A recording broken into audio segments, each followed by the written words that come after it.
चलो चलो जल्दी चलो। प्रभु आ जाओ, सत्संग का समय हो गया। सब लोग सामने बैठो, शांति से बैठो और एक एक भजन को बड़ी सावधानी के साथ सुनो। जब भजनों को सुनोगे तब तुम्हारी समझ में आएगा कि सत्संग किसे कहते हैं। सत्संग कोई कथा वार्ता का नाम नहीं है, सत्संग कोई भाषण भी प्रवचन का काम नहीं है, सत्संग कोई मनोरंजन है। ये संत महापुरुषों के वचन वाणी है जो जीवन की बहुपार कहानी है। ये जीवात्माएं भवसागर के पार कैसे जाएगी, अपने सच्चे मालिक प्रीतम का कैसे दीदार करेंगे।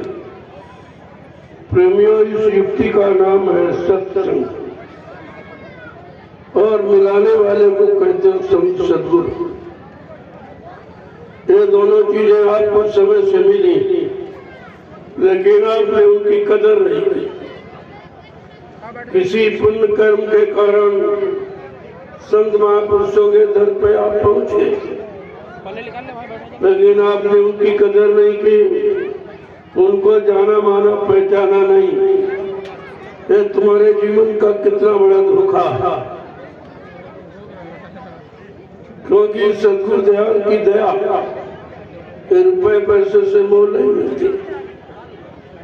जब जैसे उनकी मौज मर्जी हम सब कलयुग के जीवों पर हो जाती है तो अपनी दया की बरसात कर देती।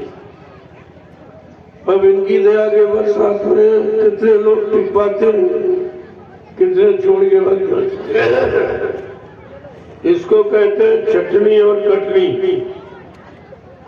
बहुत पहले सत्संग के दौरान एक इशारा किया गया था कि बच्चा आगे मेरी संगत बहुत बढ़ेगी, जैसे नदी में बाढ़ आती।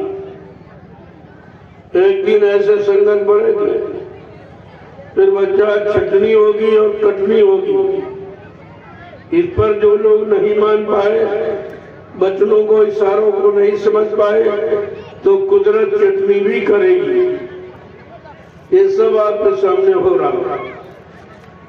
इन 10 वर्षों में कोई चीज बाकी नहीं रही, लेकिन तुम्हारी समझ में कुछ नहीं आया, क्योंकि तुम्हारे पास गुरु के वचन नहीं है, सत्संग वचन नहीं जो मथुरा में सुनाए गए 10 जुलाई 1952 से 2012। ये 60 वर्ष आपको सुनाया गया। इतना लंबा समय सृष्टि में किसी संत महात्मा ने नहीं किया जितना बाबा जगदगुरु की महाराज। तो आपने उनको अपना गुरु बनाया, लेकिन ये नहीं जान पाए कि गुरु किस काम के लिए आता है, कौन सा काम करके जाता है। ये जानकारी आपको नहीं थी। यदि हमें जानकारी सब जगह पहले भी दी गई। संत गोस्वामी जी महाराज जिन्होंने रामचरितमानस लिखा, उन्होंने उत्तरकांड में स्पष्ट किया, अगर उसी को आप पढ़ लेते तो अपने गुरु में आपको शंका नहीं होती, अपने गुरु के काम में शंका नहीं होती, जगाए नाम में शंका नहीं होती। जो उन्होंने वादे किए, प्रतिज्ञा की, देश समाज के सुधार की और जीवात्माओं के उद्धार की, उसमें भी आपको शंका नहीं होती। शंका अज्ञानता का दूसरा रूप। जब किसी चीज की जानकारी नहीं होती है तो शंका होती है, लेकिन आपको तो सारी जानकारी दी गई। मथुरा में 10 जुलाई 1952 से 2012 आपको जानकारी ही दी गई।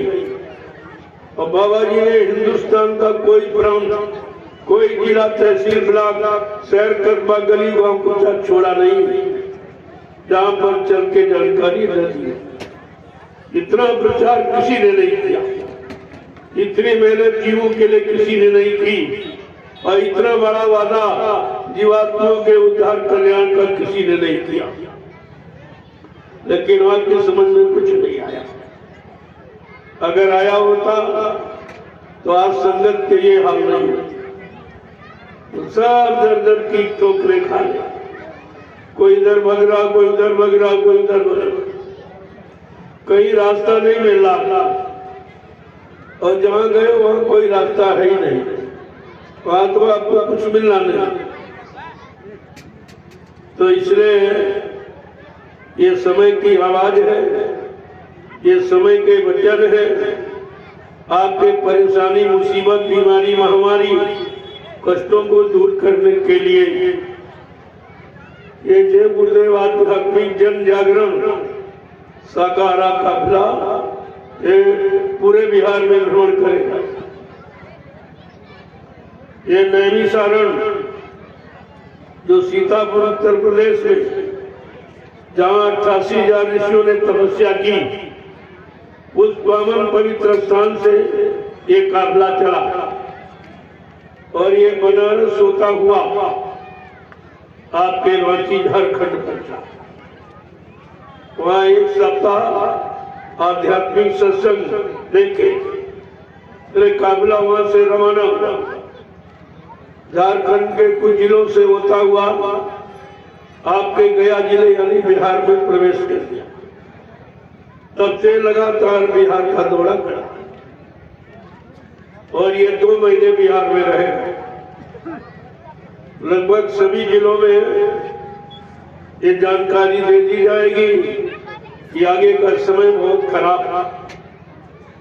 अभी आपने बीमारी नहीं देखी, अभी मारकाट हिंसाएं नहीं देखी, अभी चोरी डकैती कल बलात्कार नहीं देखे, आगे खून खराबा वो आपने भी देखा नहीं है जो होने जा रहा। उसी से बचने बचाने के लिए ये काफिला निकाला गया और आपको महाप्रसाद देता हुआ ये काफिला पूरे बिहार में भ्रमण।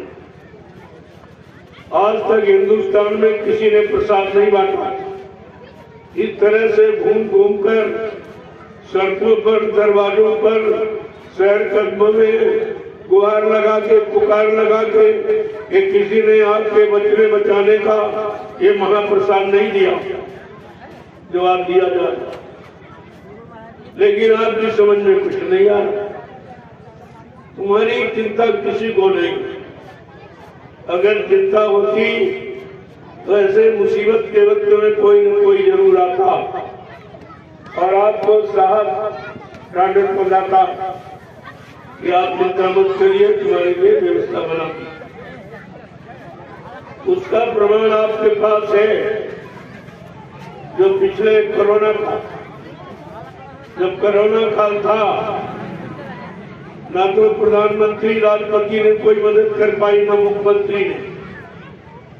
ये जितने नेता जिनको आपने चंदा नोट वोट दिया, महंगाई आपने झेली, टैक्स आपने भरे, लेकिन कोई तुम्हारे हित के लिए नहीं निकला और करोड़ों आदमी चले गए शरीर छोड़। वो तो एक कुदरत का छोटा था इशारा था जिसमें करोड़ों चले गए धक्के में। और आपको पहले से भी कहा जा रहा, केवल बाबा जी ही ये प्रचार करते हैं कि शाकाहारी बन जाओ, और कहीं से आवाज नहीं आ रही, न मंदिर से, न मस्जिद से, न गिरजाघर गुरुद्वारों से, न किसी धर्म स्थलों से, न तीर्थ में से, मुहूर्त से कहीं आवाज नहीं।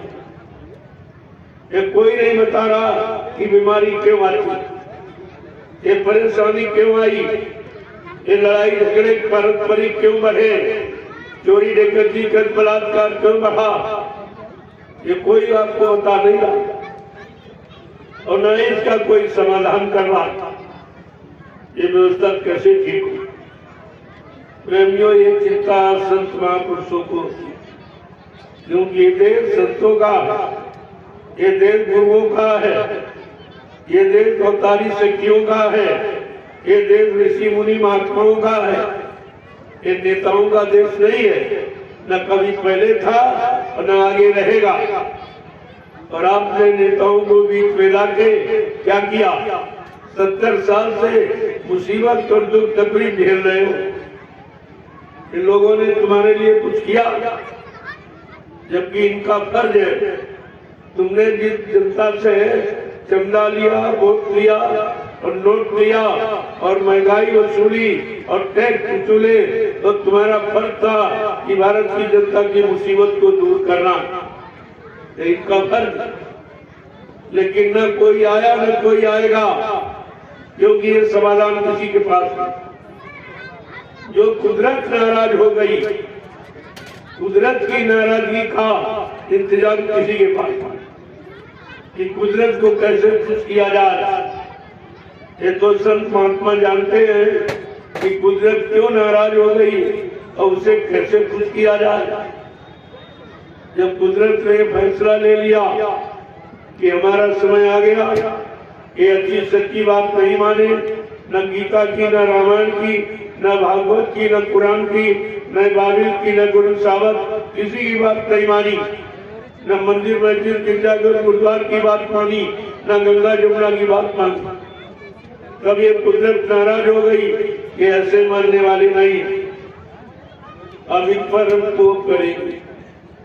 लेकिन बाबा जी ने तुम्हारी तरफ से कुदरत से प्रार्थना की और कहा अभी रुक जाओ, मैं अपने बच्चों को पूरे हिंदुस्तान में शाकाहार का प्रचार करने के लिए भेजे देता हूँ। जब लोग मेरे शाकाहार के प्रचार को न माने, न सुने, न अपनाए, तब फिर तुम्हारी जो इच्छा मिलाई वो करना। जब लोगों ने नहीं माना किसी तरह से और सरकार ने भी खुला ऐलान कर दिया, परमिट लाइसेंस बना दिए, चाहे जितने मुर्गे काटो, चाहे बकरे काटो, मछली काटो, चाहे जितने अंडे फोड़ो, चाहे जितना गर्भपात नसबंदी कराओ, यानी ये सब खुला, तो कुदरत और बौखला गई। कभी ऐसे मानने वाले नहीं, तो प्रेमियों उसके लिए दूसरे बड़े बड़े जानलेवा बीमारी थे। ये कोरोना तो कुछ नहीं था। जब कोरोना नहीं आया, बाबा जी ने बहुत पहले आपको बताया था और 1980 से बता रहे, 6 नवंबर 1986 को बाबा जी ने ऐलान किया था कि अगर तुम लोग शाकाहारी न हुए, सदाचारी न हुए, अच्छे ने भले काम आपने न किए, तो फिर कुदरत ये कुछ करने जा रही है और कुदरत की तरफ से एक भारी बीमारी आ रही। उस बीमारी का नाम कोरोना। क्या क्या न करो, करो ना, क्या न करो? अंडा न खाना, मुर्गा न खाना, मछली और कुत्ते का मुर्गा मांस मत खाना, बुद्धि नाशक नशा, शराब, गांजा, भांग, अफीम इनका प्रयोग मत करना, क्योंकि जब बुद्धि पागल हो जाएगी, माँ बहन बेटी बहू की फर्क पहचान खत्म हो जाएगी।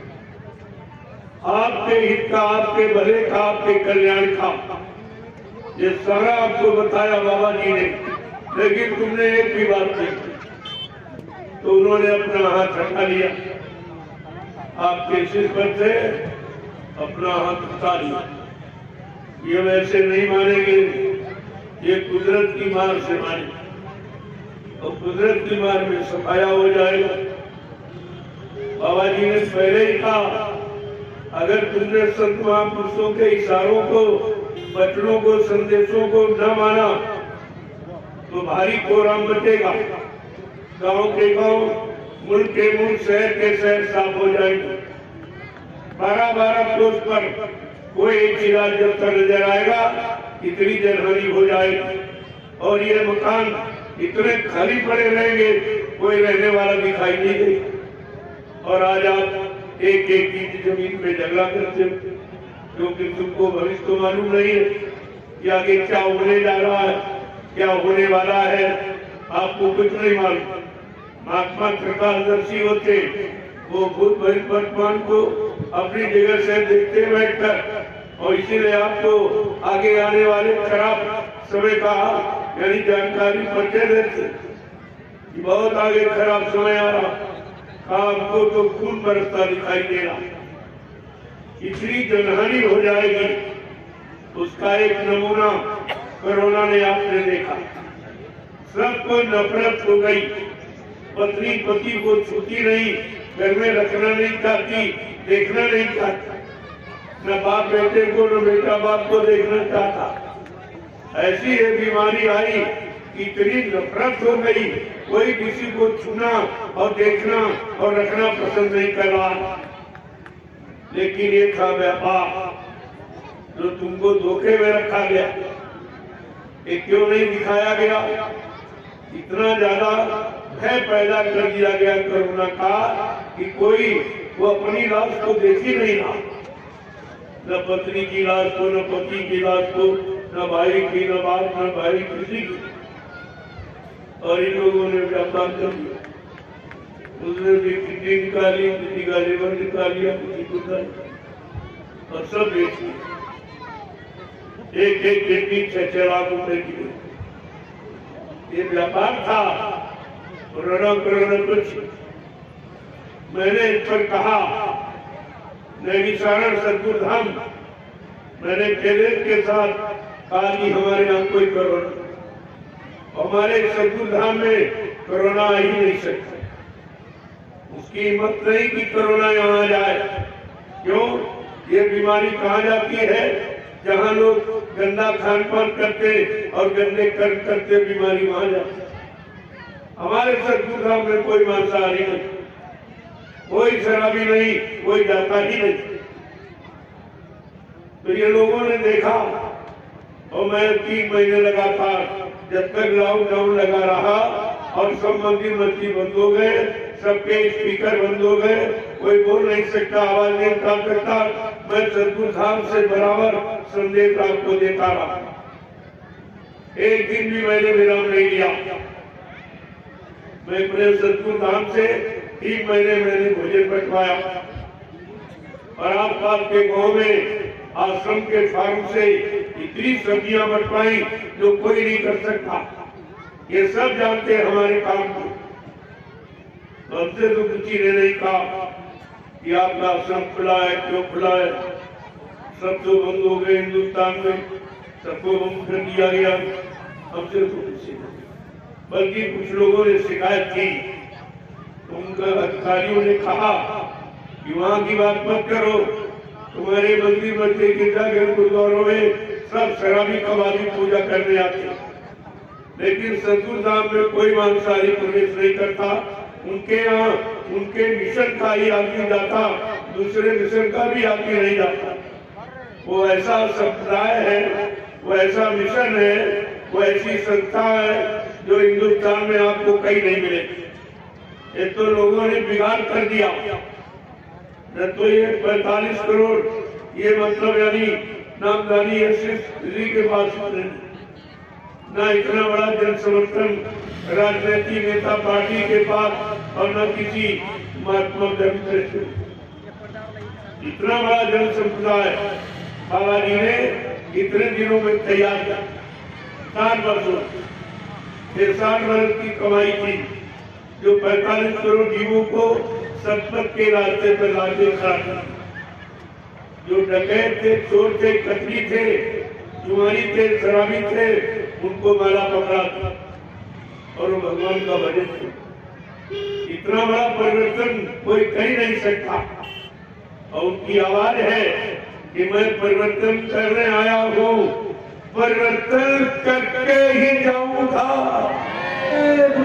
कोई माई का लाल हमें इस परिवर्तन से न रोक सकता है, न मेरा काम कोई कर सकता है।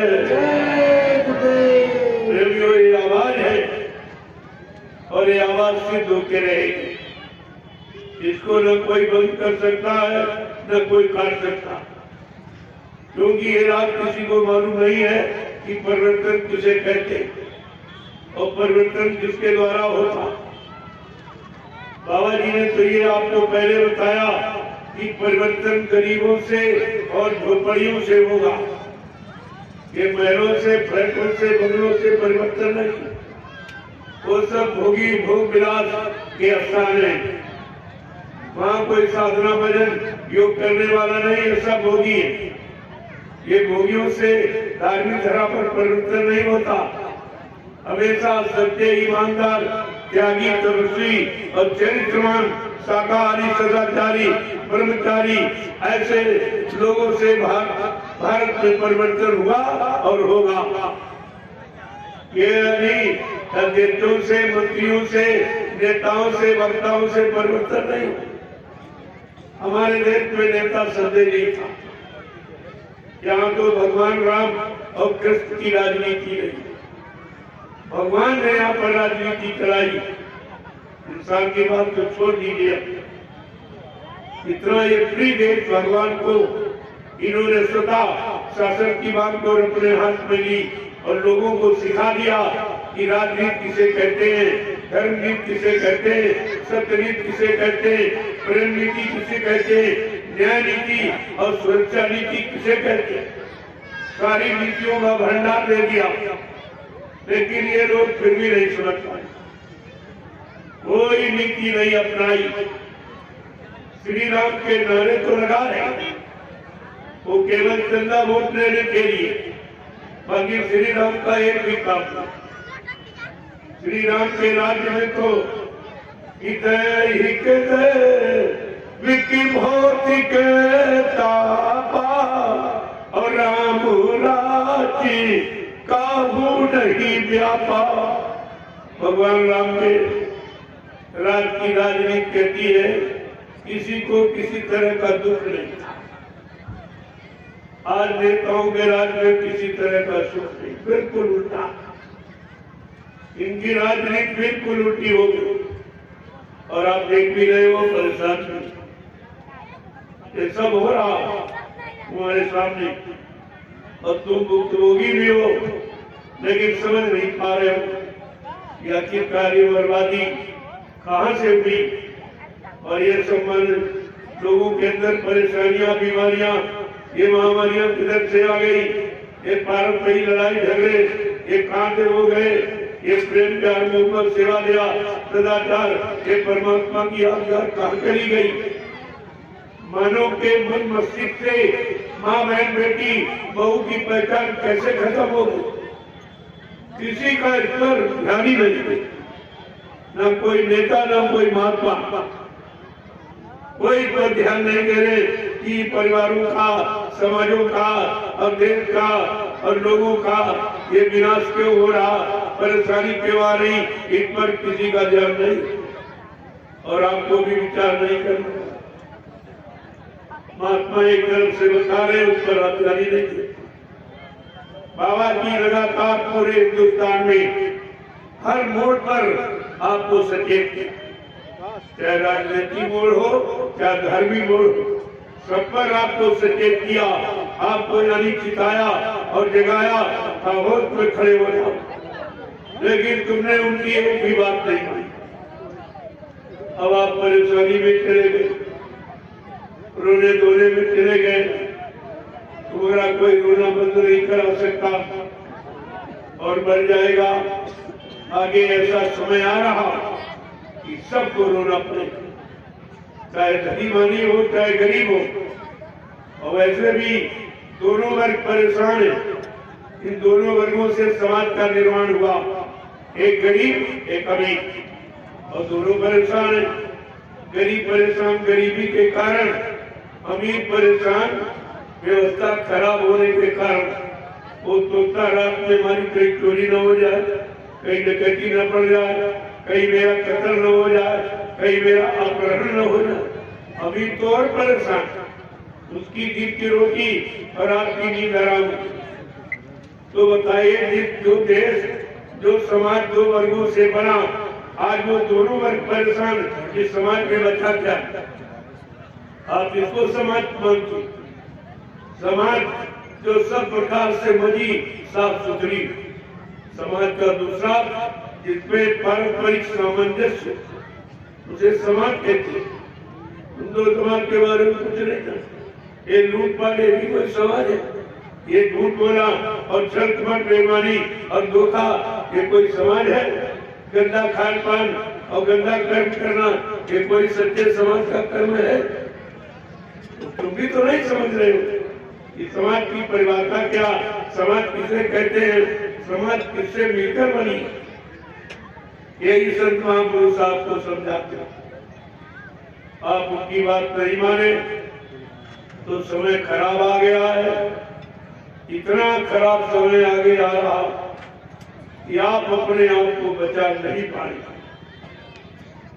महात्मा चाहते आपका परिवार बाल बच्चे बन जाए, आपका सामान बच जाए, घर मकान बच जाए, वो तो हर तरफ से तुम्हारी मदद करना चाहते, लेकिन तुम संत महापुरुषों की बातें नहीं सुनते, उनकी तरफ तुम्हारा ध्यान ही नहीं जा रहा। आज हिंदुस्तान में मैं ही क्यों निकला, क्या हमको ही तुम्हारी चिंता और किसी को चिंता नहीं है? हमने तो आपसे कभी कुछ मांगा नहीं, न चंदा, न नोट, न रुपया, न पैसा, न बहुत कुछ। तो चिंता महात्माओं को, क्योंकि ये महात्माओं का देश है, ये उनकी बनाई व्यवस्था है। किसी की बनाई व्यवस्था को कोई बिगाड़े तो दर्द उसको होता है जिसने व्यवस्था बनाई, बाकी किसी को क्या दर्द। यही कारण है इन्होंने इस देश को बनाया नहीं। भगवान राम ने धर्म के लिए रावण से लड़ाई लड़ी, धर्म के लिए लड़ाई लगी पड़ी भगवान राम को रावण, और धर्म के लिए भगवान कृष्ण को महाभारत करना। तो इसका मतलब धर्म की चिंता इनको, ये चिंता करने वाले, और धर्म माने व्यवस्था, धर्म माने पूजा पूजा पाठ नहीं, कोई जल पूजा अक्षर पत्थर कागज कैलेंडर नहीं हो। धर्म माने तो धारण किया जाए, जो अपने ऊपर लागू किया जाए, जिससे समाज देश का उत्थान उन्नति प्रगति हो, उस व्यवस्था को कहते हैं धर्म। यानी धर्म माने व्यवस्था। जब व्यवस्था खराब हो जाती है और इंसानों के बस की नहीं रहती है, तो भगवान अपने जीवों को बचाने के लिए, अपने जीवों को सही शिक्षा दिलाने के लिए किसी न किसी मनुष्य शरीर में भेजा, किसी न किसी को मनुष्य शरीर में भेजा। और आपको लिख के भी बताया गया भगवान कब आता, क्यों आता। अगर इंसान अपना काम कर लेते, अपनी समाज को ठीक कर लेते, अपने परिवार में खुशहाली ले आते और देश दुनिया में अमन चैन कर देते, तो भगवान को आने की जरूरत ही क्या है। इसलिए लिख के बताया कि जब जब हो यह धर्म की हानि और बाढ़ आंसू अधम अभिमानी, कि तब तब प्रभु इधर मनुज शरीरा और हरई कृपा निधि सजन पीरा। कितना साफ साफ है, जब जब धर्म की हानि होगी, इंसानियत मानवता प्रेम सेवा दया सदाचार परमात्मा की आज्ञा इंसानों के दिल से चली जाएगी, इंसानों के मन मस्तिष्क में माँ बहन बेटी बहू की पहचान खत्म हो जाएगी, तब परमात्मा की तरफ से कोई शक्ति मनुष्य रूप में आएगी और समाज का नए तरीके से सृजन करेगी। एक अच्छे समाज, एक चरित्रवान समाज, सबको सुख देने वाली, शांति देने वाली ऐसी समाज का गठन करेगी। ये सब जानकारी आपको रखनी चाहिए। लेकिन तुमने पिछले इतिहास को नहीं पढ़ा, उसी को नहीं समझ पाए, इसीलिए तुम्हारा वर्तमान खराब हो गया। जिसने भूत को नहीं समझा और वर्तमान में नहीं जागा, नहीं चेता, तो उसका भविष्य खराब होगा, भविष्य से खराब होता। ये भूतकाल का इतिहास हम सबको वर्तमान को बनाने के लिए, अपने वर्तमान की सुरक्षा के लिए बनाया गया। और आपने भूतकाल के इतिहास को पढ़ा नहीं, न उसको माना, इसलिए तुम्हारा वर्तमान खराब हो गया और जिससे भविष्य भी खराब है, आगे भी खराब में दिखाई देगा। इन बाल बच्चों के लिए कोई अच्छा समय नहीं दिखाई दे रहा। ये पढ़ाई लिखाई तो आप करा रहे हो, लेकिन नौकरी किसी को नहीं, क्योंकि भारत सरकार के पास नौकरी है नहीं। भारत सरकार ने अपने सारे विभाग प्राइवेट कर दिए, सब बेच दिए, कुछ नहीं रखा। सरकार के पास कोई सरकारी विभाग है नहीं, तो सरकारें कहाँ नहीं? इतना भी तुम नहीं समझ पाए पढ़ लिख करके और बुद्धि लेकर आप ये भी नहीं जान पाए कि जब सरकार ने सारे विभाग यानी प्राइवेट कर दिए, बेच दिए, अपने पास कोई सरकारी विभाग नहीं रखा, तो सरकारें कहाँ रही? ये भी नहीं आप समझ पाए कि सरकारी खत्म, सरकार ने अपने पास कुछ नहीं और तुम्हारे पास भी कुछ रखेगी। धीरे धीरे टैक्स लगा के, महंगाई बढ़ा के, जीएसटी लगा के सब निकाल देगी। कहीं ये नाटक, कहीं ये बंदी, कहीं वो बंदी, कोई वो बंदी, इसी बंदी में सब खत्म और तुम समझ कुछ नहीं पाए। लॉकडाउन में 3 महीने के लिए तुमको घरों में बंद कर, सबके घर मकान जेल बन गए। 3 महीने आप जेल की तरीके से पूरे मकान में बंद रहे और किसी का मुंह नहीं खुला, किसी ने पूछा भाई ये क्यों कर रहे हैं? हमारा कौन सा अपराध है, कौन सा मतलब यदि हमने पाप किया है, कौन सा हमने तुम्हारा नुकसान किया, आखिरकार हमको अपने घरों में क्यों बंद किया? कोई नहीं बोला, कोई नहीं बोला। और फिर इसके साथ साथ तुम्हारी दुकान बंद हो गई और तुम्हारे धंधे व्यापार बंद हो गए। तुमने ये नहीं, अरे तुम संगठित होकर अपनी आवाज उठाते कि हम खाएंगे क्या? जब धंधा व्यापार नहीं तो क्या खाएंगे? घरों में रखा हो कितने दिन चलेगा? कभी तुम्हारी जवान नहीं खुली, फिर तुम्हारा यातायात और रेल मोटर सब बंद कर दिया, जबकि ऐसा कभी नहीं हुआ। किसी युग का इतिहास उठाइए, ये काम किसी राजा ने, किसी शासक ने कभी नहीं किया, जबकि जितना इन लोगों ने किया। ये सब अपराधी, इनको सजा मिला। मैं नहीं कह रहा, हमारे धर्मशास्त्र है, रामचरित मानस कह रही है कि जासुराज प्रिय प्रजा दुखारी और सुन प्यावा सैनर के अधिकारी। जिसके राज में प्रजा दुखी, वो राजा नरक में जाता। कितना साफ साफ रामचरितमानस के उत्तरकांड में कहा कि जिसके राज में प्रजा दुखी, चाहे वो देश का राष्ट्रपति हो, प्रधानमंत्री हो, प्रदेश का मुख्यमंत्री हो, जिले का डीएम हो, तहसील का तहसीलदार हो, ब्लॉक का ब्लॉक प्रमुख हो, चाहे गांव का प्रधान हो या घर का मालिक मुखिया हो, जिसके आश्रित जितने लोग रह रहे, अगर वो परेशानी और दुख तकलीफों में है तो वो जिम्मेदार व्यक्ति नरक में जाएगा। ये हमारा धार्मिक कानून है। ये कहना क्या इन लोगों ने रामचरितमानस नहीं पढ़ी और श्री राम का नारा लगाते और श्री रामचरितमानस को मानते ही, उनको खोल के देखते भी नहीं कि हमारे बारे में क्या लिखा गया, कि राजनीति कैसे चलेगी, कैसे चलाई जाएगी, कैसे सफल होगी। क्या लिखा कि राजनीति बिन धन धर्मा और प्रभु समर बिन सत्य कर्मा। कि राजनीति बिना धार्मिक धर्म की, धार्मिक धर्म के गाड़ी कमाई के चलाई नहीं जाती। और ये कैसे चला रहे हैं? महंगाई बढ़ाकर, टैक्स लगाकर, बकरा मुर्गा अंडा कटवा कर बिकवा के, शराब दारू बिकवा करके इससे राजनीति चलाई जाएगी। ये फलीभूत होगी, ये फलेगी, इसमें भारत की जनता सुकून शांति पा सकेगी? ये सब आपको विचार करना चाहिए। ये धर्मशास्त्र इसीलिए लिखे गए। ये रामचरितमानस को गोस्वामी जी महाराज ने इसीलिए लिखा कि आगे कलयुग आ रहा तो कलयुग के शासकों के लिए ये विधान बना के बता दिया जाए कि अगर तुम्हारे राज में इस तरह की व्यवस्था होगी तो तुम नर्क में जाओगे, लेकिन कोई नहीं मानता।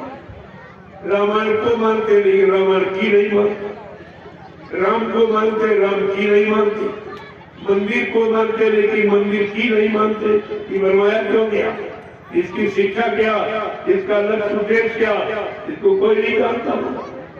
सारा समाज खराब हो गया। न मानने का परिणाम विनाश तो हो गया। तीसरा कि आप भी आपको जानकारी दे रहे हैं कि जब सतयुग था और हिरण्यकशिपु राजा था, अपने बेटे प्रहलाद की सच्ची अच्छी बात नहीं मानी, वो भी मारा गया। त्रेता में रावण राजा हुआ, उसने अपने भाई विभीषण की नेक भली अच्छी बात नहीं मानी, वो भी मारा गया। द्वापर में कंस राजा हुआ, भगवान कृष्ण ने उसे बहुत समझाया, अरे मामा जी ये कृष्ण नाम ये समय का नाम है, ये भगवान का नाम, तुम इसको मान लो और उसके अनुसार करो, तुम्हारा भी कल्याण हो जाएगा। तो कहना जाया जात का ग्वाला, गाय चराने वाला, माखन का चोर, तेरी बात मानू। इतने कट शब्दों से, अमर्यादित शब्दों से उनको अपमानित किया और एक बात भी उनकी नहीं मानी। बेचारे कृष्ण लाचार मजबूर हो गए और इसी लाचारी मजबूरी में उनको 18 दिन का एक नाटक और लीला जो खेली पड़ी, जिसको आप महाभारत कहते हो, और अरबों खरबों झटके में चले गए। 18 दिन में अरबों खरबों चले गए। ये जब तुम इन शक्तियों को लाचार मजबूत करोगे, उनके वचन वाणी, उनके इशारों को, संदेशों को नहीं सुनोगे, तो आगे तुम्हारे लिए विनाश की स्थिति तैयार। ये विनाश का परिणाम है और आपको सोचना चाहिए। आज उससे खराब स्थिति बन गई, तुम धर्म सिखाया जा रहा और अधर्म बढ़ रहा, पुण्य सिखाया जा रहा, यहाँ पाप बढ़ रहा। अरे ये देखो, और सत्य यानी शिक्षा दी जा रही और झूठ बढ़ गया। ये सब उल्टा क्यों है? रहम और दया सिखाई जा रही, यहाँ हिंसा मारकाट शुरू हो गई। यहाँ रक्षा सुरक्षा और संरक्षा की बात की जा रही, यहाँ लोगों की इज्जत लूटी जा रही। सब क्या? आपको तो विचार करना चाहिए कि व्यवस्था उलट क्यों रही? तुम सब अच्छा कर रहे हो तो खराब क्यों हो? परेशानी दूर करने के उपाय करते हो, खेती, दुकान, दफ्तर, बिजली, व्यापार, मजदूरी, और परेशान क्यों हो? क्यों परेशान? अगर नहीं विचार करोगे आगे परेशानी हो रहा है। इससे बचने का उपाय जो संत महापुरुषों ने सोच किया, अगर इसको नहीं मानोगे तो आगे और व्यवस्था खराब हो जाएगी, इतनी खराब हो जाएगी कोई किसी के सुनने वाला, मदद करने वाला दिखाई नहीं देगा। जैसे अभी कोरोना काल में हुआ, कोई किसी की मदद के तैयार नहीं, सबको बड़ी बड़ी पड़ी थी। और बाबा जी ने बहुत पहले सन 80 में कहा था, एक समय ऐसा आएगा सबकी दाढ़ी में आग लगेगी और किसकी बुझाएगा, सबको अपनी बड़ी पड़ी होगी। तो महात्माओं के इशारे आप समझ नहीं पाते हो। इतने पहले से आप तो जगाना शुरू करते, बताना शुरू करते, समझाना शुरू करते, लेकिन तुम्हारी समझ में उनकी एक भी बात नहीं आती। तो आगे मुसीबत आ रही, इसके लिए ये महाप्रसाद आपके लिए लाया। आज तक तुम्हारे दरवाजे गांव कोई नहीं आया, इतने प्रसाद बांटने के लिए आवाज लगाकर सड़कों पर, कस्बों में कोई नहीं आया होगा और इतने किसी ने प्रसाद वितरण नहीं किया होगा। ये पहला काम है हिंदुस्तान में, न पहले किसी ने किया, न आज कोई कर रहा, न आगे कोई कर सकेगा। ऐसा काम आप देखिए। मैंने कहा चलो इनकी कोई नहीं सुनता है, इनकी तरफ से कोई मदद नहीं करता, तो ये बेचारे चुपचाप बैठे हैं। इनको ये भी दिखाई नहीं दे रहा कि आगे क्या होगा, आगे कैसा समय आ रहा। चलो उस समय से बचने बचाने का उस सम्मानित को दे दो तो ये प्रसाद आपके लिए आए और पूरे हिंदुस्तान में बंटा। जबकि ये काम हमारा नहीं है, ये तो जिनको आपने चंदा नोट वोट दिया, महंगाई भर रहे हो, टैक्स भर रहे हो, ये उनका काम। तुम्हारे बचने बचाने का ये काम उनका है जिन्होंने आपसे लिया। मैंने तो आपसे कुछ नहीं और न लेने की इच्छा रखता हूँ और फिर भी आपकी मदद करने आया हूँ। जब मैंने देख लिया ये काम कोई नहीं कर रहा, किसी को तुम्हारी चिंता नहीं, क्योंकि उनको ये नहीं मालूम वो ईंट पत्थर वाला मंदिर गिर जाएगा, टूट जाएगा तो फिर बन जाएगा, लेकिन ये मनुष्य मंदिर जो परमात्मा ने बनाया, एक बार अगर बिगड़ गया दोबारा आपको नहीं मिले।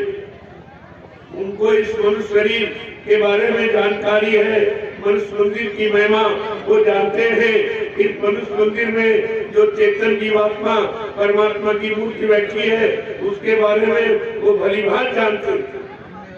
इसलिए आपको ये प्रसाद दिया जाए, किसी तरह से ये मनुष्य मंदिर बच जाए जिसमें जीवात्मा परमात्मा की मूर्ति रहती है। उस परमात्मा की जीवात्मा मूर्ति का ये मकान बन जाएगा, ये अनायास गिरने न पावे, मिटने न पावे, इसकी चिंता लेकर संत महापुरुषों ने ये प्रसाद आपके सामने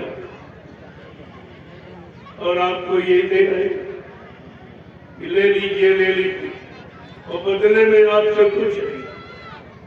कुछ भी नहीं चाहिए, क्योंकि हमको किसी चीज की आवश्यकता है। चाह गई चिंता मिटी, मनवा जो परवाह और इनको कछुना चाहिए, ये सहन के साथ। ये बादशाहों के बादशाह है जिनको कुछ नहीं चाहिए, काल का कोई सामान नहीं चाहिए। आपको ये सब जानकारी रखनी चाहिए। ऐसा कौन हिंदुस्तान में है जो बगैर मजदूरी के काम आपका कर दे? अरे मजदूरी तो कभी नहीं काम करता सच्चाई से, सच्चाई ईमानदारी से कभी नहीं काम हो रहा। जिनको आप सब कुछ देते हो और महात्मा आपसे कुछ नहीं चाहते और सब कुछ आपको देना चाहते, कुछ नहीं मांगते और सब कुछ आपको देना चाहते। लोग समझ नहीं पाए कि महात्मा का काम क्या, वो तो भिखारियों को महात्मा कहते हैं। जो भीख मांगता है एक रोटी का, जिसके पास इंतजाम नहीं, कपड़े का इंतजाम नहीं, जो दूसरे के आश्रित, दूसरे के सहारे, जो खुद ही तुमसे मांग रहा तुम्हारे सहारे है, तो तुम्हारी क्या मदद कर सकता? महात्मा कोई भिखारी होते? वो महान आत्माएं हैं जो तमाम आत्माओं को जगाकर परमात्मा से मिला देती, उनको महात्मा कहते। महात्मा कोई दाढ़ी वाल, लाल पीले सफेद कपड़े का नाम नहीं, वो आत्मा है महान, जो अपनी आत्मा को जगाकर परमात्मा से मिला ले और तमाम जीवात्माओं को जगा के परमात्मा से मिला दे, घर पहुंचा दे, उसको कहते महात्मा। और तुम्हें किसी ने बताया मेरे महात्मा किसी, तो ये सब चीजें जानकारी केवल सत्संग के माध्यम से मिलती। अब मेरे पास इतना समय नहीं है कि आपको 2-4 घंटे समझाओ, क्योंकि पूरे बिहार का दौरा था। तो मोटा मोटा जो परेशानी में आपको उस परेशानी बचाने के लिए मोटा मोटा आपसे कहा जा रहा कि आप शाकाहारी हो जाए।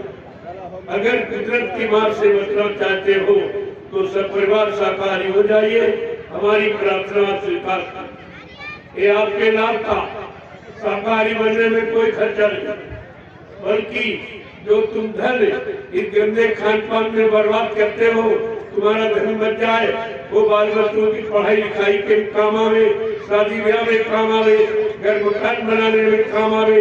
महात्मा सब तरफ से तुम्हारी मदद करना चाहते, लेकिन दुनिया ऐसी बावरी, कोई ग्राहक न पहुंचा। ये सस्ता सौदा कोई लेने वाला नहीं, जो इंसानों के हित का, भले का लाभ था, कोई लेने वाला नहीं दिखाई। ये कितना खराब समय आ रही कि अच्छी सच्ची बात तुम्हारी समझ में नहीं आ रही और अच्छा सच्चा ये लाभ जो तुमको दिया जा रहा मुफ्त में, उसके बदले कुछ यानी लिया नहीं जा रहा, और तभी लोगों की समझ में नहीं आ ये क्या है।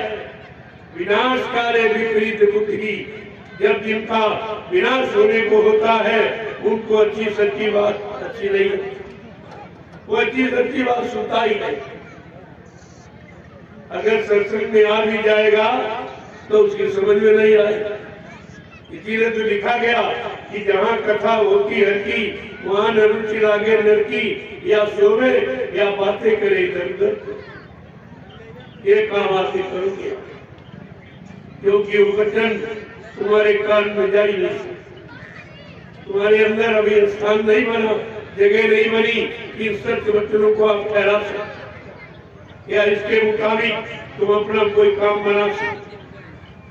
आपने इतना गंदा कर दिया, तन मन और घर सब गंदा, तुम्हारे पास कुछ नहीं रहा। तन भी गंदा और मन भी गंदा, और मतलब यानी तुम्हारी इंद्रियां भी गंदी, खान पान भी गंदा, संग सोबत गंदी, तुम्हारे कर्म भी गंदे, तो अच्छा माहौल कैसे आए।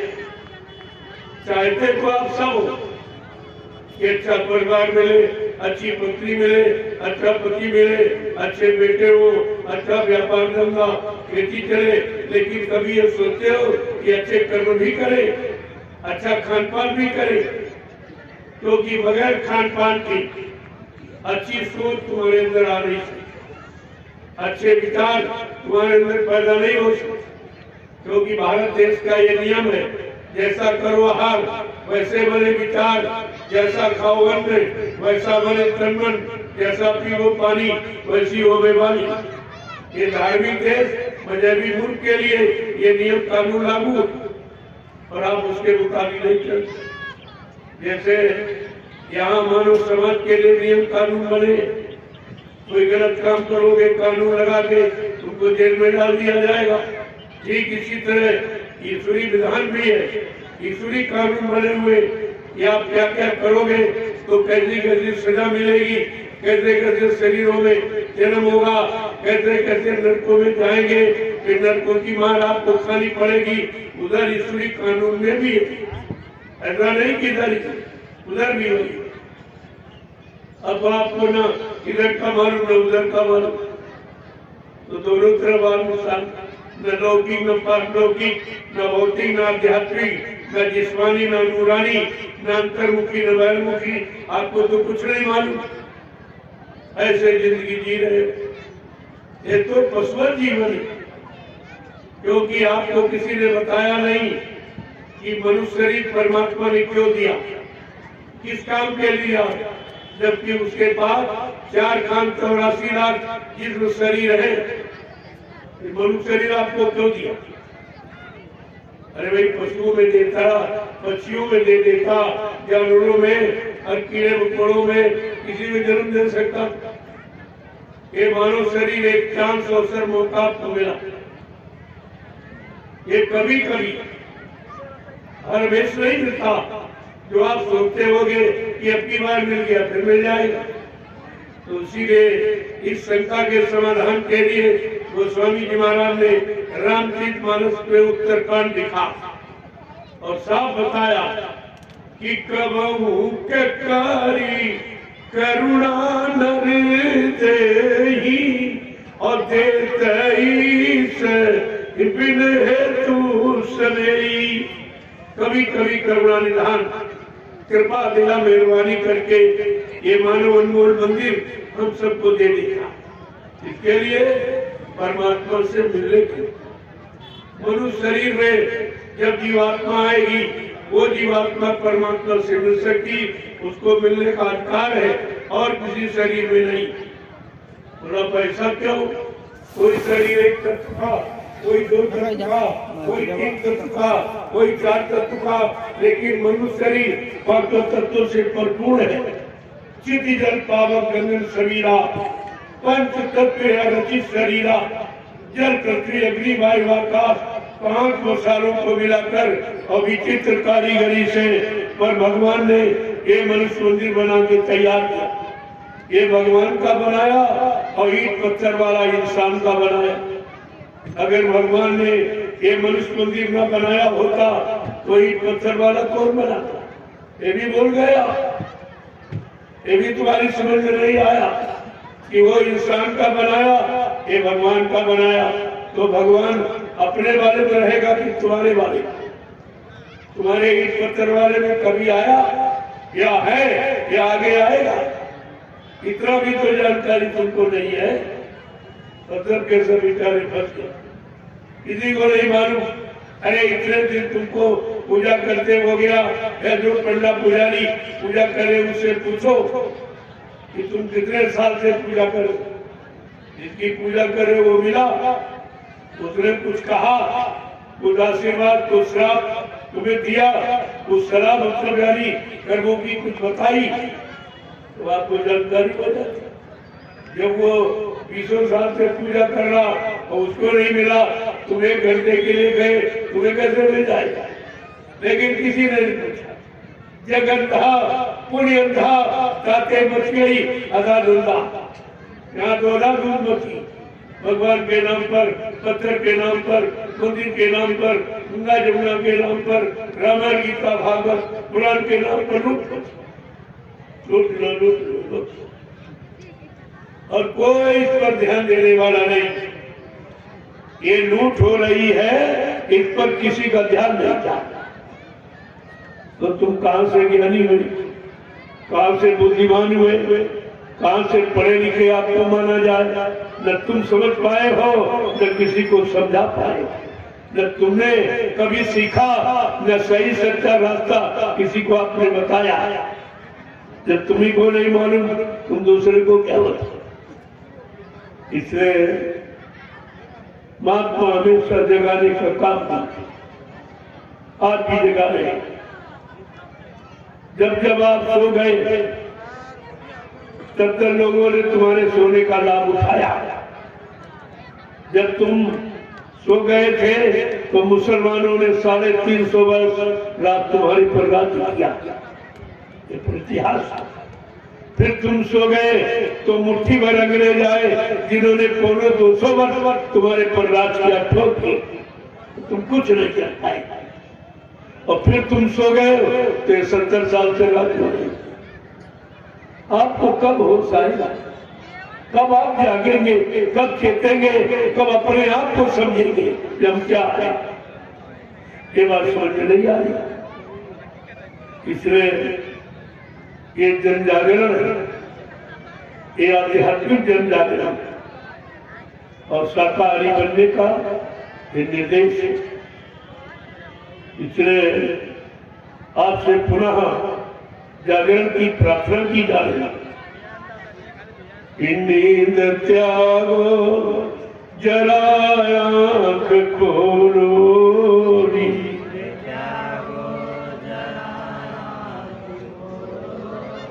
नींद त्यागो जरा आँख खोलो, नींद त्यागो जरा आँख खोलो।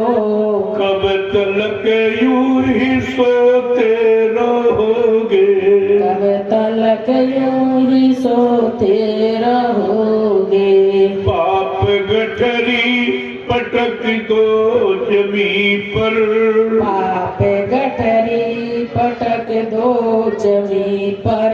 कब तलक पाप ढोते रहोगे, कब तलक पाप ढोते रहोगे।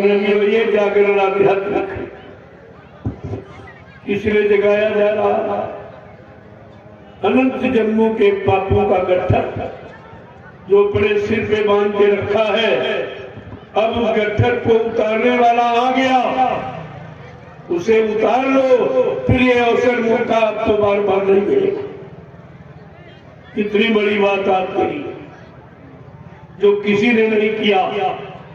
जिनको भगवान कहते हो, त्रेता के राम, द्वापर के कृष्ण, उन्होंने किसी को माफ नहीं किया, किसी के पाप को क्षमा नहीं किया। इतिहास बता रहा, भगवान राम ने अपने पिता को नहीं माफ किया। उनसे एक अपराध हो गया, धोखे में श्रवण कुमार की हत्या। बहुत लोगों ने सिफारिश की कि भगवान आपके पिताजी हैं, माफ कर दीजिए, धोखे में अपराध हो गया।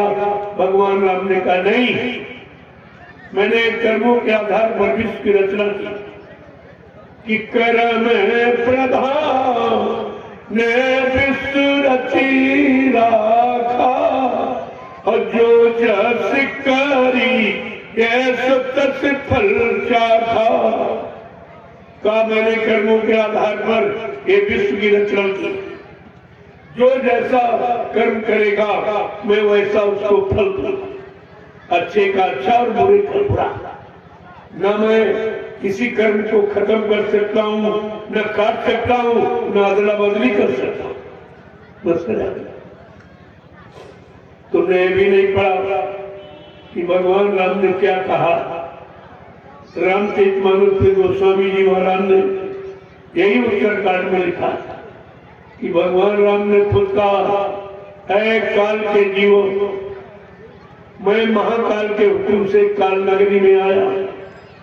तुम काल की व्यवस्था में रहने वाले, मानने वाले, तुम हमारे भाई हो, लेकिन भाइयों मैं तुम्हारे द्वारा किया गया मनसा वाचा कर्मणा कोई भी कर्म, कोई भी पाप मैं क्षमा नहीं कर सकता। ये अधिकार हमको नहीं है, ये अधिकार कलयुग में संत महापुरुषों को होगा, वो आएंगे, वो तुमको माफी देंगे, लेकिन मैं तो सजा सुनाने आया कि काल ने मैं किन कर भ्याता और सुबह आसू मैं कर्म फलदाता। कहा मैं महाकाल के हुक्म से इस काल नगरी में आया, इसलिए मैं तुम्हारे द्वारा किया गया कोई भी कर्म मैं उसकी सजा परिणाम दे सकता हूँ, लेकिन माफ नहीं कर सकता। बड़े साफ उन्होंने अपने सगे बाप को नहीं माना, तुम्हारा तो कोई इतना बड़ा रिश्ता है नहीं जो तुम्हारी मां। एक हत्या हुई श्रवण कुमार की, तो भगवान ने अपने पिता को नहीं माना। और तुमने अपने जीवन में कितने मुर्गे काटे, कितने बकरे काटे, कितनी मछली मारी, कितने अंडे फोड़े, कितने गर्भपात करके मासूम बच्चों की हत्या किए हुए बैठे हो। बोलो तुम्हें कौन सा भगवान माफ करेगा? पहले भगवान का इतिहास पढ़िए।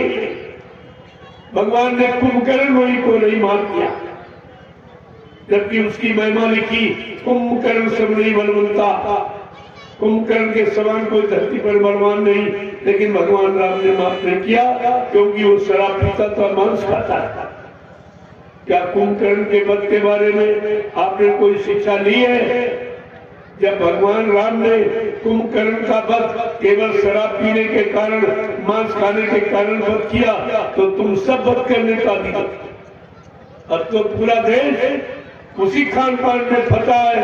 उसने कुंभकर्ण का वध नहीं समझा और राम ने ये क्यों किया, क्यों उसको मारा, किसी ने जानकारी नहीं ली और सब उसी गंदे खान पान में फंस गए।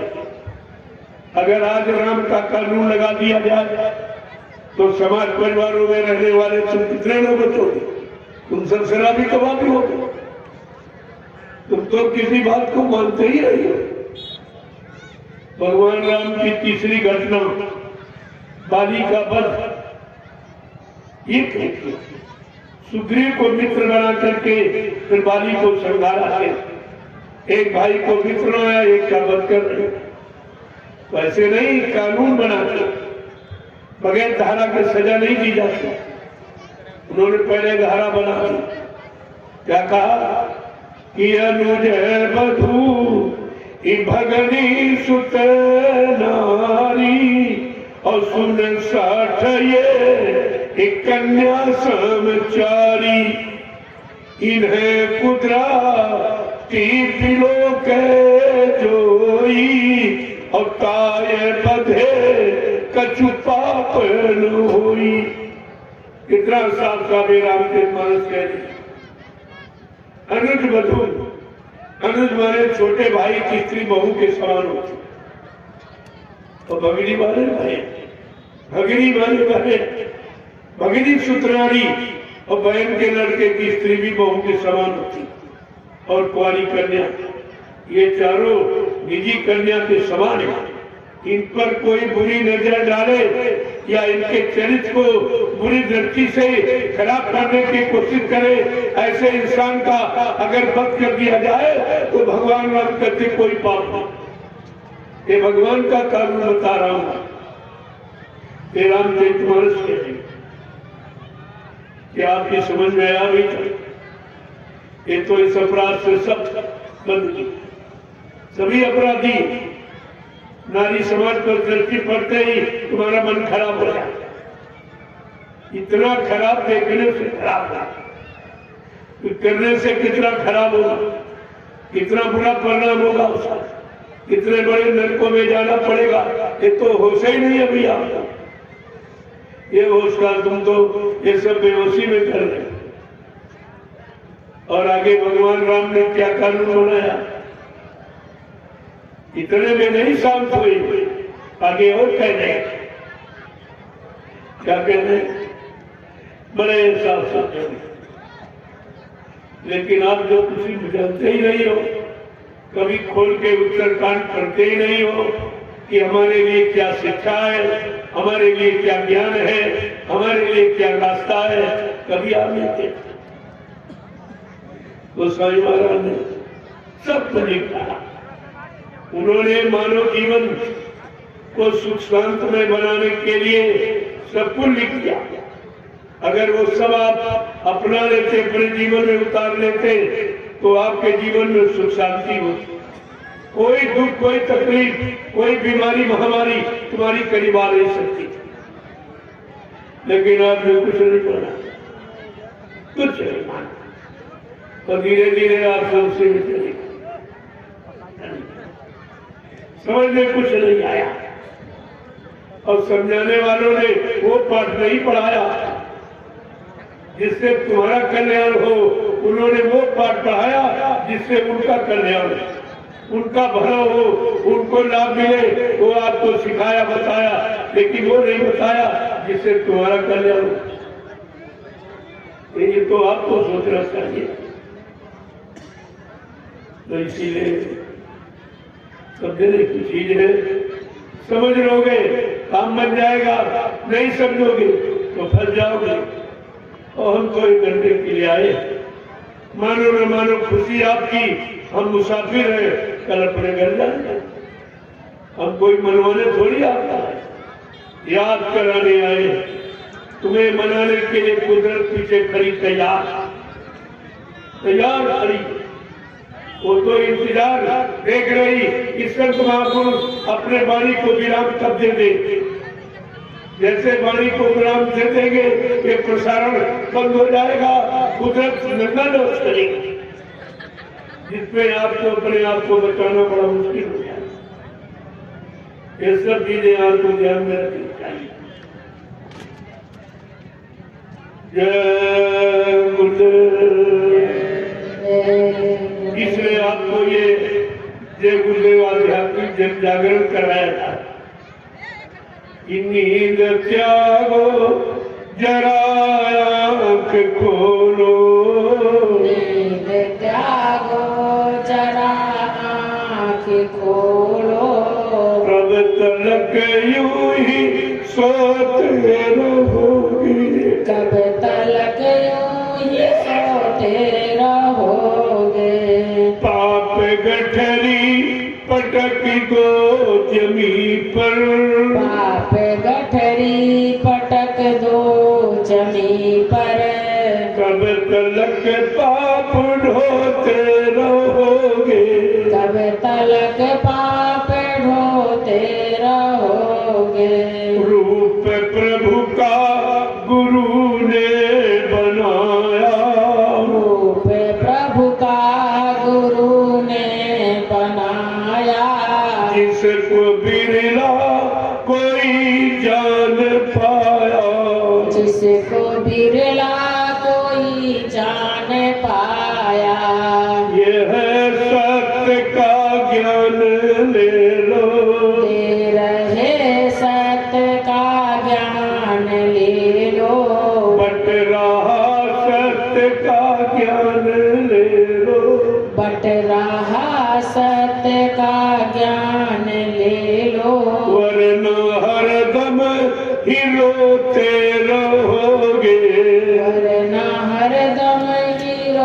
सोते रहोगे।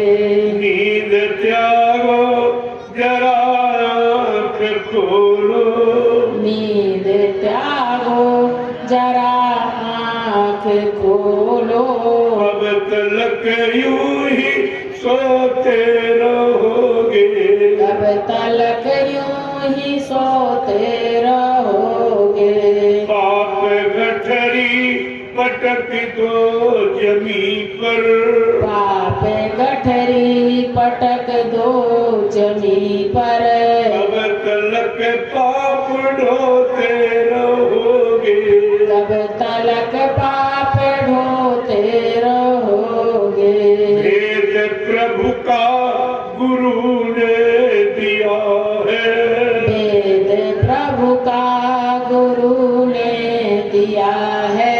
वेद प्रभु का गुरु ने दिया है, वेद प्रभु का गुरु ने दिया है। और जिसने समझा वो अपना लिया है, जिसने समझा वो अपना लिया है। ये है मुक्ति का मार्ग ले लो, ये है मुक्ति का मार्ग ले लो। वरना आते ही जाते रहोगे, वरना आते ही जाते रहोगे। नींद त्यागो जरा आँख खोलो, नींद त्यागो जरा आँख खोलो। कब तलक यूं ही सोते रहोगे, तब तलक यूं ही सोते रहोगे। सतयुग का गुरु ने पीटा ढिढोरा, सतयुग का गुरु ने पीटा ढिढोरा। कलयुग जाने ककीना इशारा, कलयुग जाने का कीना इशारा। दुनिया वालों समझ लो इसे तुम, दुनिया वालों समझ लो इसे तुम। वक्त की मार खाते रहोगे, वक्त की मार खाते रहोगे।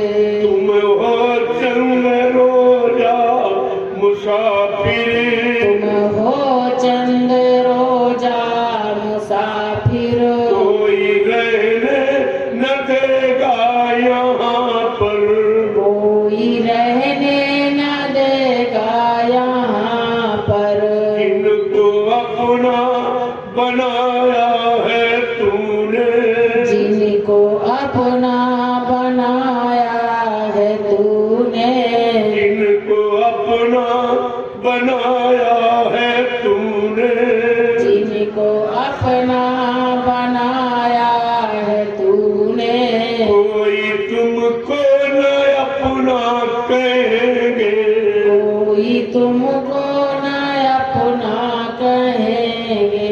नींद त्यागो जरा आँख खोलो, नींद त्यागो जरा आँख खोलो। कब तलक यूं ही सोते रहोगे, तब तलक यूं ही सोते रहोगे। प्रेम से बोलो जय गुरुदेव। जय गुरुदेव। नाम किसका? प्रभु का। प्रभु का प्यारा नाम। जय गुरुदेव।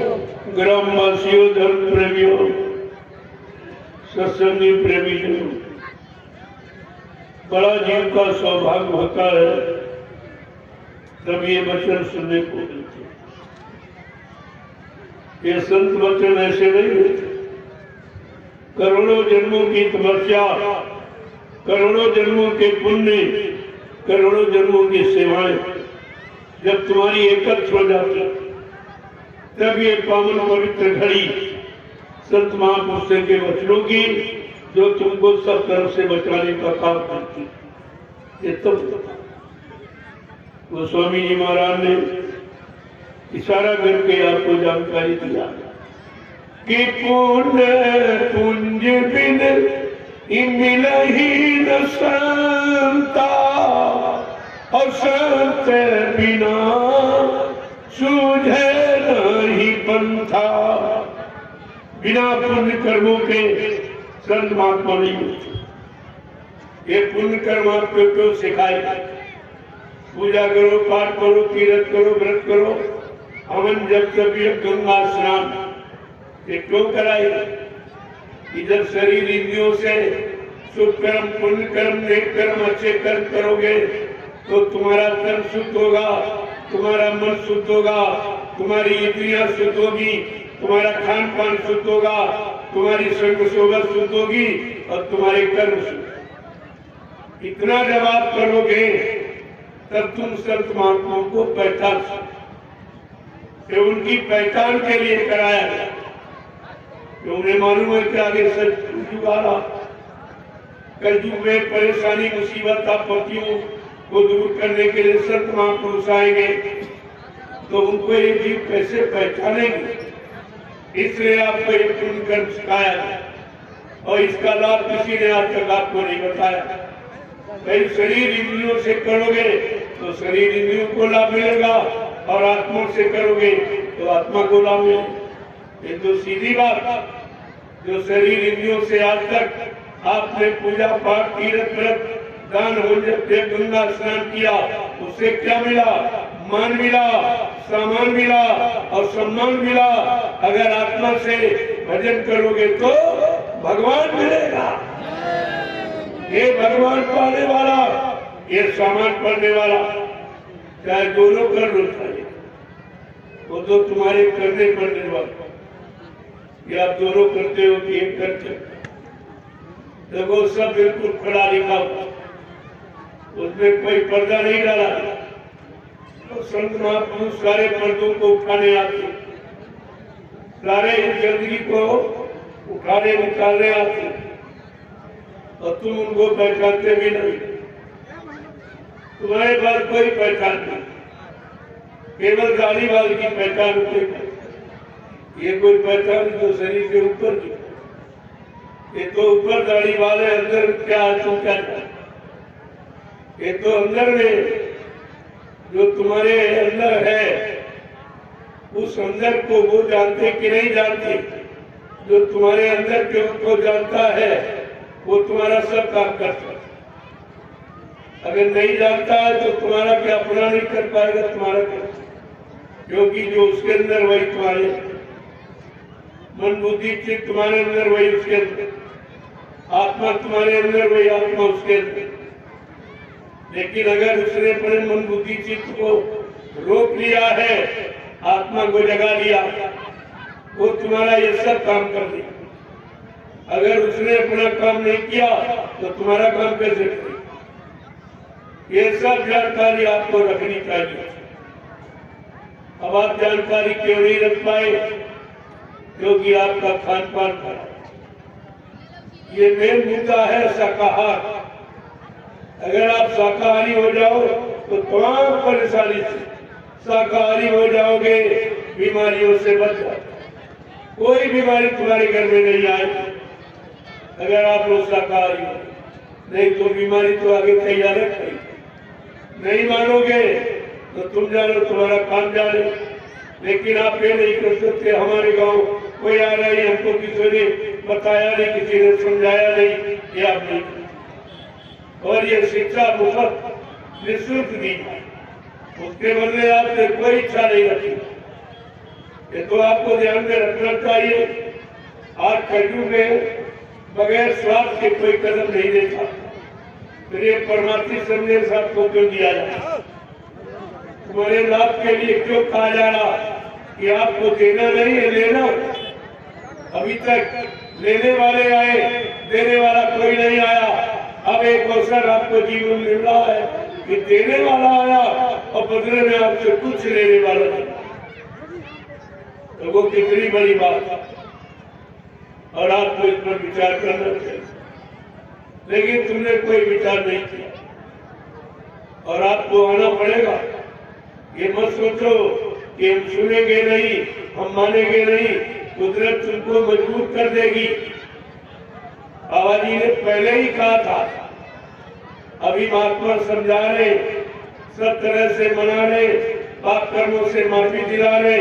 अगर तुमने उनकी बात को न माना, न विश्वास किया, तो पीछे कुदरत खड़ी।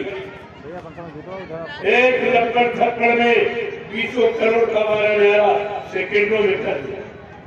और जितने ही जिम्मेदार जो काले नीले पीले हरे लाल झंडे लिए घूम रहे, ये अपने अपने झंडों को फेंक कर अगर तुम्हारे जय गुरु प्रभु नाम के झंडे के नीचे अगर ना डाल, तो इस बाबा को बाबा कहना। ये कितनी बड़ी बात आपके लिए। और आपने बड़े गुरु का अपमान कर दिया, उन्हीं की बात आप नहीं माने, उन्हीं के इशारों को नहीं समझ पाए, अपने जीवन को नहीं बदल पाया। ये तो नुकसान आपने अपना किया ही। वचनों को न समझने के कारण, जबकि एक ही नहीं, बाबा जी 60 वर्ष 10 जुलाई 1952 से 2012 60 वर्ष आपको समझाते रहे, जगाते रहे, सिखाते रहे। चलो एक बार फिर मौका आपको मिल गया। नहीं, ये मौका कोई देता नहीं है। भगवान राम ने समझाया, नहीं माने तो मार काट खलियान कर दिया। कृष्ण भगवान ने समझाया, नहीं माने तो मार काट एकदम महाभारत यानी अरबों खरबों मार दिया। ये इतिहास बता रहा, लेकिन वो इतिहास काल शक्तियों का, ये जो कलयुग का इतिहास करने जा रहा है, ये दयाल शक्ति, ये काल का एक्सपीरियंस नहीं है। इसलिए दयाल शक्ति आपको बताने आई, आपके पाप कर्मों में माफी दिलाने आई, आपकी जीवात्मा को जगाकर परमात्मा से मिलाने के लिए आई। इसलिए आपको ये समझना चाहिए कि ये काम इस धरती मंडल पर किसी ने कभी किया ही नहीं।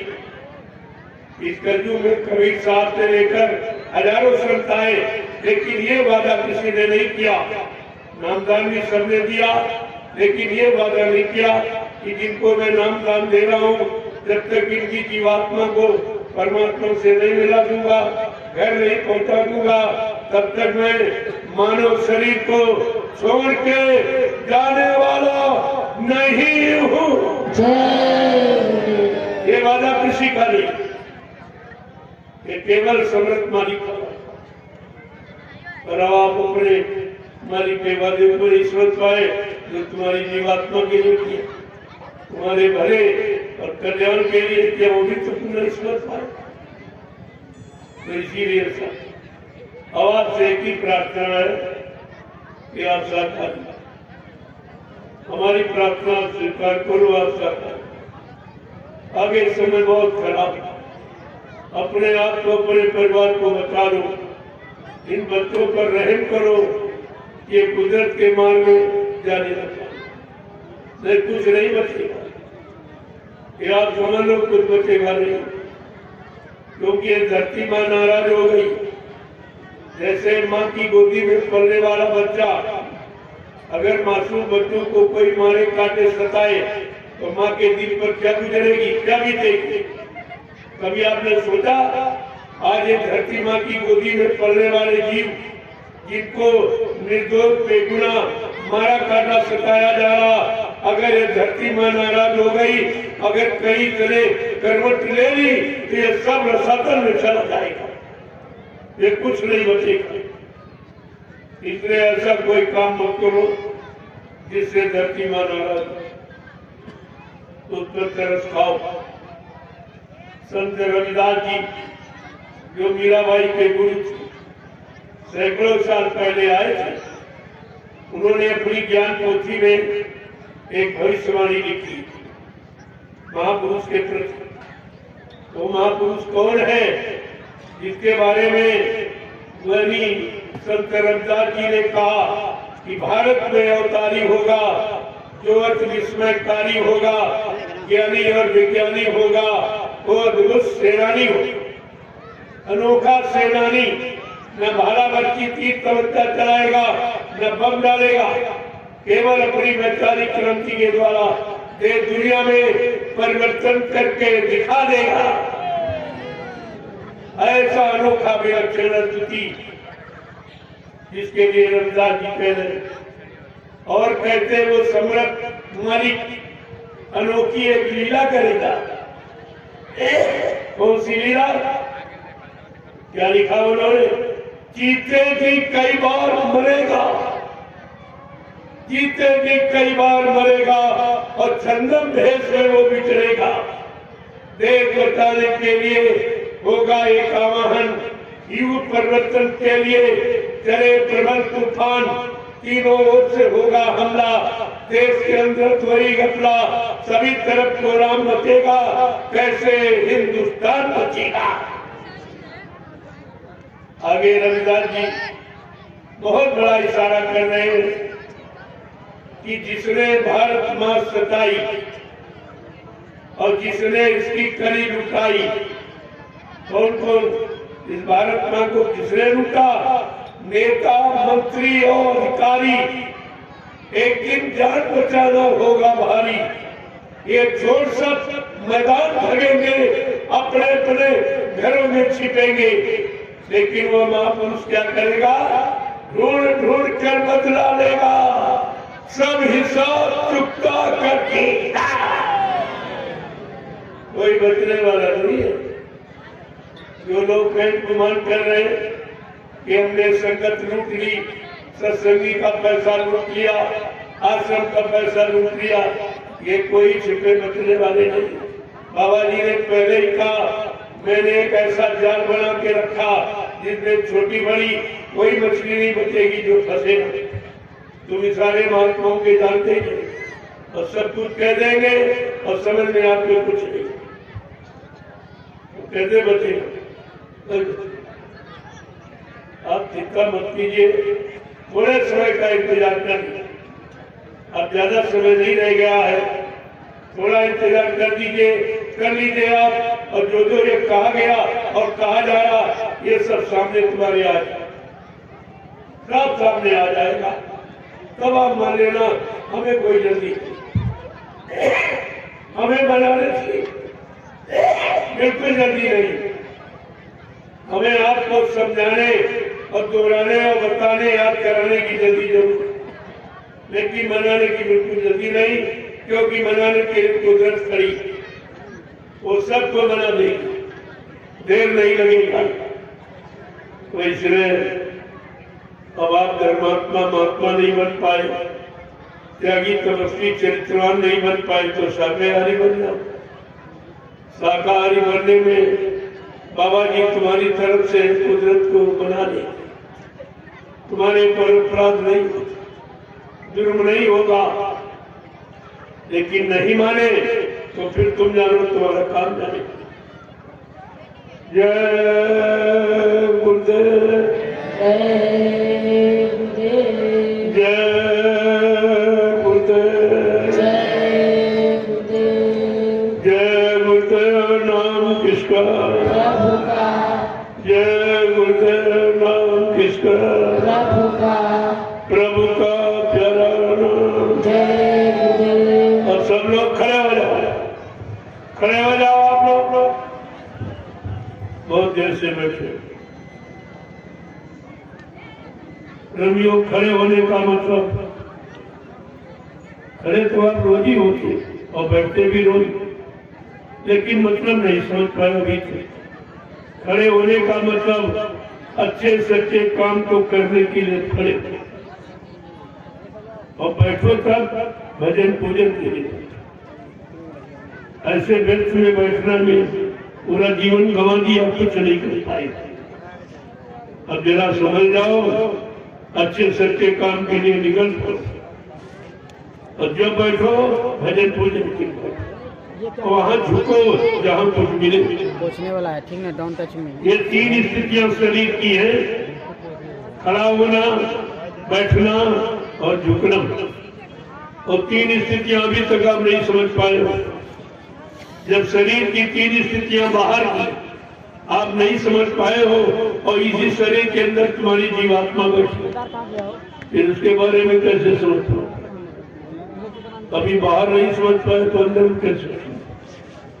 ये दोनों तरफ का जन जागरण है, इसलिए इसका नाम है जय गुरुदेव आध्यात्मिक जन जागरण शाकाहारी काफिला।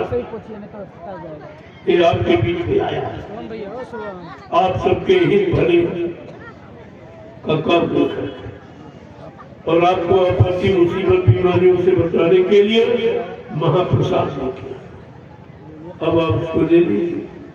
जय गुरुदेव, जय गुरुदेव, जय गुरुदेव, जय गुरुदेव। नाम किसका? प्रभु का, जय गुरुदेव। नाम किसका? प्रभु का, प्रभु का प्यारा नाम। जय गुरुदेव, जोर से बोलो, सब मिल बोलो, बोलना होगा, अभी से बोलो, दुख दर्द हरेंगे, सब कष्ट मिटेंगे, सुख शांति भी देंगे, सबके दाता, सबके मालिक, प्रेम से बोले, ये नाम नहीं इंसान का, प्रभु का, ये काम नहीं इंसान का। ये काम है प्रभु का। अब प्रेमियों, ये काम इंसानों के बस का नहीं है। 70 साल की आजादी पूरा प्रमाण दे दी इन लोगों ने। कुछ चुनाव तो हुए, चुनाव पर चुनाव, चुनाव पर चुनाव, सारा देश चुन लिया, कुछ नहीं कर। और एक चुनाव का खर्चा जानते हो? किसी ने बताया नहीं? एक चुनाव का खर्चा 70 अरब रुपये। इतना ही महंगा चुनाव, और जिससे भारत की जनता को कुछ नहीं मिला, कोई काम नहीं। तुमने जिनको चुना उन्होंने तुम्हारे लाभ का, तुम्हारे हित का कोई काम हाथ नहीं किया, तो चुनाव का मतलब क्या? तब तुम इस रात को समझ नहीं पाए, समझने का प्रयास तुमने किया नहीं। तुम्हारा संगठन क्यों नहीं बनाया? भारत में कामगारों इन भूमियों का कोई संगठन, जबकि 80% ही यही सरकार बनाते, यही सबको रोटी खिलाते और अन्न में प्राण कर। ये है प्राणदाता, लेकिन प्राणदाता के हाल देखिए क्या, कोई सुनने वाला नहीं तुम्हारी। इसलिए कि सुनाने का आधार संगठन, वो भी तुम्हारा नहीं बना। सुनाने का आधार अधिकार, मांगने का अधिकार तुम्हारा झंडा, वो भी नहीं तुम्हारा किसी ने बनाया। तुमको ये सब पार्टी वाले अपने अपने झंडे पकड़ाते हैं और तुम जिंदाबाद मुर्दाबाद मरीज की तरह चिल्लाते रहते हो, और तुम्हारा कोई बाबा जी ने इस समस्या का समाधान तुम्हारी निकाला था 10, 11, 12 सितंबर 1987 में ग्राम देवरखा, तहसील केसरगंज, जिला बहराइच, उत्तर प्रदेश में भूमि ज्योतक खेतिहर काश्तकार संगठन की आधारशिला रखी और आखिरी दिन कहा, है भूमि ज्योत को हिंदुस्तान के, अगर तुमने अपना ये झंडा भूमि ज्योतक खेतिहर काश्तकार संगठन का पकड़ लिया तो हिंदुस्तान में जितने काले, नीले, पीले, हरे, लाल झंडे लिए घूम रहे, ये अपने अपने झंडों को फेंक कर अगर तुम्हारे भूमि ज्योतक खेतिहर काश्तकार संगठन के झंडे के नीचे अगर ना जाए तो इस बाबा को बाबा मत कहना। लेकिन आपने एक भी बात नहीं सुनी, एक भी बात आपने नहीं मानी। और आपके लिए संगठन अगर होता, आपका झंडा होता, तो अधिकार बात चीज होती, क्योंकि झंडा अधिकार का प्रतीक होता। लेकिन तुम्हारे पास झंडा नहीं, तुम्हारा कोई संगठन नहीं। और ऐसे तुम बने रहे, तुम्हारी पढ़ाई लिखाई बुद्धिमानी किस काम है? अपना हित, अपना लाभ, अपना कल्याण, अपना भला नहीं सोच पाए तो तुम देश समाज का भला क्या करोगे? ये महात्मा सब आपको, और संगठन आपका बनाया, लेकिन आपने बाबा जी की बातें नहीं मानी, न वो झंडा पकड़ा और न वो संगठन आपने बनाया। तो अब परेशान हो, अब रो रहे चिल्ला रहे, तुम्हारी कोई सुनने वाला। कहीं कहते खाद नहीं मिलेगी, कहीं कहते बीज नहीं मिलेगा, कहीं कहते दवा नहीं मिलेगी, कहीं कहते कृषि यंत्र नहीं मिलेगी, और मिलेंगे तो बहुत 10 गुना 50 गुना महंगे मिलेंगे। और तुम कुछ नहीं करते, भाई महंगाई क्यों कर दी? अरे लोहे का पहले मिलता था, आदमी लोहे का, कोई सोना चांदी तो नहीं लगा दिया, फिर महंगा क्यों हो गया? लेकिन तुम वो नहीं खोल सकते, क्योंकि तुमने बाबा जी की बात की। इसीलिए रामचरित मानस कह रही है कि साधु अवज्ञा इक्का फल ऐसा, और जरे नगरी ये अनाथ कर जैसा। अगर कलयुग के जीवो, अगर तुमने साधु संत महात्मा की बात का उल्लंघन किया और न माना, तो आगे ऐसी समस्या आ रही है, वो देश, वो मुल्क, वो जाति अब जल के रात हो जाएगी। इसको पढ़ा तुमने? अगर ये पढ़ लेते तो तुम्हारा काम बन। न आपने गोस्वामी जी महाराज की मानी, न आपने इनकी मानी, इसलिए तुम्हारा भविष्य अंधकार में चला गया। बहुत मुश्किल है। बाबा जी ने एक फार्मूला आपके लिए तैयार किया है, अभी आप बच सकते हो। अगर सफलता साकार हो जाओ तो तुम्हारा बचाव हो जाए, अन्यथा तुम्हारे पास बचने का कोई सामान नहीं है। जो तुम समझ रहे हो, मेरे पास जमीन है, मेरे पास दुकान है, मकान है, नौकरी है, चाकरी है, बाल बच्चे, पति पत्नी, ये तो कुदरत एक झटके में चले जाए। ये तो मसाला एक झटके का भी नहीं। इसलिए महापुरुषों की बातों को विचार मैं आपके लिए कुछ लेके आया हूँ, वो महाप्रसाद है। जय गुरुदेव। दूसरा नाम आपके लिए कौन है? वहाँ तक सटा दीजिए। एक झंडा खड़ा हो, दूसरा कान इधर गाड़ा है, उस झंडे की आप परिक्रमा की।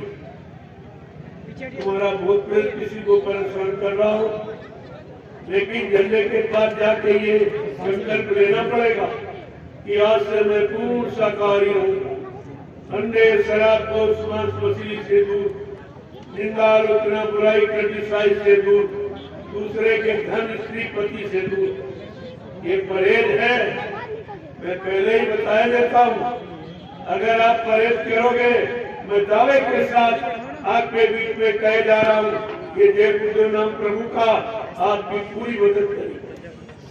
अगर आप शाकाहारी हो तो झंडे के पास जाना, प्रणाम करना, शाकाहारी बनने का संकल्प लेना कि आज से मैं पूर्ण शाकाहारी हो जाऊंगा। आप हमारी बीमारी कम कर दीजिए, आप भूख प्रेस से हमको निजात दे दीजिए, मैं बहुत परेशान हो चुका हूँ। ये झंडा सब मदद करेगा, ये सारी मदद करेगा। ये ऐसे नहीं प्रति भागे चले जा रहे, थोड़े चले, इनको कुछ मिला और इसके बदले आपको कुछ नहीं। यहाँ इस दरबार में दिया जाता, लिया नहीं जाता। अब ये प्रेमी मानते नहीं है, कहते नहीं हमारे पास समय नहीं, इस प्रचार में आपके साथ चलूं, बाल बच्चों को छोड़कर या खेती दुकान कर बिजली व्यापार मजदूरी को बंद करके, तो ऐसा करो, हमारी एक कमाई 1 रुपया 2 रुपया 10 50 100 200 रुपए आप ले लीजिए, इसी प्रकार में लगा दीजिए। हमने कहा अगर ऐसी तुम्हारी कोई श्रद्धा, कोई सेवा भाव है तो मैं लगा दूंगा। जो पहले आपने दिया, यानी मतलब हमारे हाथ में, वो मैंने सर्व ने विसर्व ने 2 आश्रमों का निर्माण कर दिया। अब आप इसको देखिए, कोई सेवा नहीं मांगी। जो प्रेमियों ने अपनी इच्छा, अपने सेवा भाव, अपनी श्रद्धा में कहा नहीं हमारा भी अच्छी जगह लग जाए, हमारे पास समय नहीं है, तो हमने आपका लगा दिया। और अब जो आते हैं जो बच जाएगा वो फिर भी शरण में, क्योंकि मेरे पास कोई खर्च नहीं, मुझे कुछ चाहिए नहीं, मेरे कोई बीवी बच्चा है नहीं जिसके लिए झूठ बोलूंगा या सत्य करूंगा या आपको धोखा दूंगा। ये कपड़े भी आपने दे दिए तो पहले, ये भी मेरे नहीं, ये भी आप, एक रोटी दोपहर एक शाम, 2 रोटी का खर्च ये भी आप देते हो। ये गाड़ी भी आपने दी, ये मुंबई की संगत ने दी थी, ये जापान से गाड़ी आई 1 करोड़ की ये गाड़ी। मैंने कहा इतनी महंगी क्या करूंगा लेके, कहा नहीं, अब इसकी जरूरत है कि जितनी जल्दी हिंदुस्तान में आप यानी मतलब भ्रमण कर दो और ये काफिले निकाल दो, उतनी जल्दी लोग बच जाए, इनका भला हो जाए। तुमने अगर ऐसी तुम्हारी इच्छा है तो मैं आपका भी वाहन इसी लगा दूं, लेकिन मेरे नाम कुछ कोई एक इंच जमीन, कोई आता खाता भाई मैंने ये काम नहीं, मैं गंदगी बटोर के नहीं रखता, ये काम देना नहीं, आपका काम है ये देता हूँ, सहयोग कर दोगे जल्दी हो जाएगा, न देर लगेगी, आपको परेशानी हो जाएगी। ये सब बातों को ध्यान में रखिए। हमको हमारे पास कुछ है, हमारे पास बेवकूफ है, मैं कभी रखता ही नहीं, देखो आप लोग देते हो यही लोग थे, यही रखते हैं, मैंने आज तक गिना ही नहीं कि किसी को शंका ना हो कि करोड़ बाबा ले गए, 2 करोड़ ले गए, 3 करोड़, ये काम मैं नहीं करता हूँ। मेरा सारा खुला ज्ञान, कोई पर्दा नहीं है, कोई किसी तरह का बनावटी काम नहीं होता, और न मैं कुछ बनता हूँ, मैं तो न गुरु जी बनता, न स्वामी जी बनता, न संत महात्मा, अरे आपकी तरफ से एक इंसान हूँ, गुरु के आदेश का पालन करता हूँ और आपको भी पालन करना सिखाता हूँ। हमारे गुरु ने हमको भिखारी नहीं बनाया, नामदार दे के कहा जल्दी से जीवात्मा जगा लो, जीवात्मा जाग जाएगी, उस महात्मा के कर्तों में हिंदुस्तान के लोग अपनी सारी दौलत धन को न्यौछावर कर देंगे।